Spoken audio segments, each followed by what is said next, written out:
કેમ છો મિત્રો? તો ministry of statistics and programme ઇમ્પ્લિમેન્ટેશને જીડીપીના બેઝ યર છે 2011-12 હતું, તેમાં ફેરફાર કરીને નવું જીડીપીનું બેઝ યર 2022 નક્કી કરેલું છે. તો તેના કારણો અને તેની શું અસરો થશે એ આપણે જાણવાનું છે. તો ફર્સ્ટ જીડીપી એટલે શું એ જાણવું પડશે. જીડીપી એટલે total value of goods and services produced within a country within a year.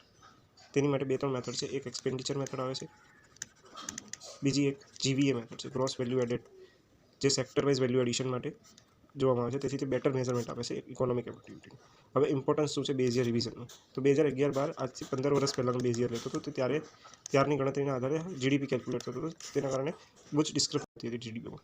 ત્યારબાદ આપણે જીએસટી રોલઆઉટ જોઈ લીધું, ડિમોનેટાઇઝેશન 2016માં જોઈ લીધું, અને જે ડિજિટાઇઝેશનના લીધે 100 કરોડ એન્યુઅલી યુપીઆઈ અને એના અધર પ્લેટફોર્મ્સ દ્વારા આપણા દેશમાં જોવા મળી રહ્યું છે. બીજું, તેના કારણે રિવ્યુઅલ ગ્રોથ અસેસમેન્ટ, જે મેઝરમેન્ટ આપણે લેવાનું છે એ ઇમ્પ્રૂવ થશે, અને જે સિસ્ટમ્સ છે UN system of national accounts, એના ફ્રેમવર્ક જીડીપી બેઝ યર જે 2022નું છે એના ફ્રેમવર્ક પર કામ કરશે. તેથી આપણે એક્યુરેટ ડેટા મેળવી શકીશું. જે ઇમ્પ્રુવમેન્ટ છે મેથોડોલોજીકલ, કી ઇમ્પ્રુવમેન્ટ કઈ છે? તો બેટર કોર્પોરેટ સેક્ટર એસ્ટિમેશન. પહેલાં જે એન્ટાયર કંપનીનો જીવીએ ગણવામાં આવતો હતો, એની જગ્યાએ હવે activity wise revenue share allocation અને જે મિનિસ્ટ્રી ઓફ કોર્પોરેટ અફેર્સ છે એના ફાઇલિંગના દ્વારા એને ઇમ્પ્રૂવ કરવામાં આવશે. બીજું, જીએસટી ડેટાનું ઇન્ટિગ્રેશન. પહેલાં એને પાર્શિયલી ક્વાર્ટરલી જે ડેટા આવતો હતો જીએસટીનો એ લેવામાં આવતો હતો, પરંતુ હવે એક્ટિવિટલી કેલ્ક્યુલેટ કરવામાં આવશે અને તેને યુઝ કરવામાં આવશે.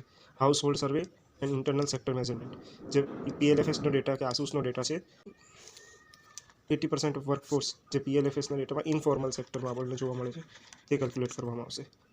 અનઇન્કોર્પોરેટેડ એન્ટરપ્રાઇઝીસ જે ઇન્ફોર્મલ સેક્ટર છે તેને ઇન્ક્લુડ કરવામાં આવશે. કન્સપ્શન એસ્ટિમેશન, જે પહેલાં એક જ વસ્તુ માટે સાઇડ ડેટાનો લેવામાં આવશે. Government sector refinement, input housing services for government employees plus better reporting from autonomous bodies and local institution enhances government estimation in general.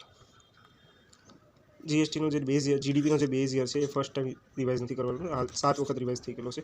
First post 67-68માં ઇન્ડિપેન્ડન્સનું, ત્યારબાદ નેશનલાઇઝેશન બેન્ક્સનું થયેલું, ત્યારબાદ લિબરલાઇઝેશન જે આપણે જોઈએ છે 1991માં, એની પછી કરવામાં આવેલું.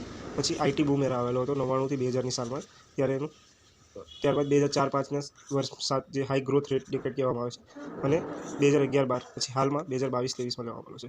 17-18માં લેવાનો હતો એમ તો, પરંતુ ત્યારબાદ demonetisation, GST roll out and 2020માં કોવિડ પછી નોર્મલ યર 2022ને ગણવામાં આવેલું છે.